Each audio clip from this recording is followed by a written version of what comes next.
The overall goal of this methodology is to design and implement a forest soil monitoring program to determine if key soil properties are being changed by large-scale environmental drivers, such as acidic deposition or climate change.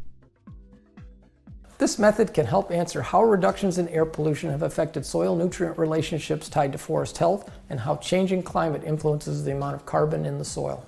The main advantage of this technique is that it allows direct quantification of changes in soil chemistry, greatly reducing the uncertainties of inferential methods such as modeling and watershed mass balance.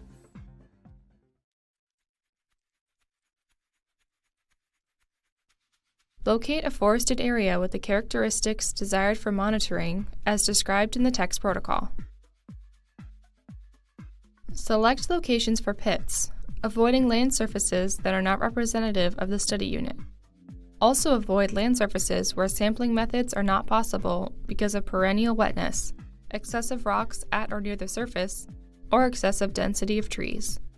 Cover one side of the planned pit with a plastic garbage bag, or something similar to protect from trampling and contamination during pit digging. This side will then be used for the profile description and sampling. Lay out a tarp adjacent to the location where a pit is to be excavated.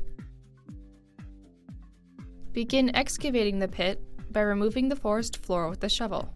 If possible, keep the forest floor intact and place where it will not be mixed with mineral soil being removed from the pit.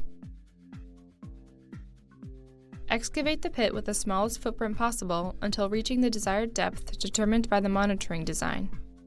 Prepare a vertical pit face for description and sampling by lightly scraping downward with a hand trowel to remove any loose soil resulting.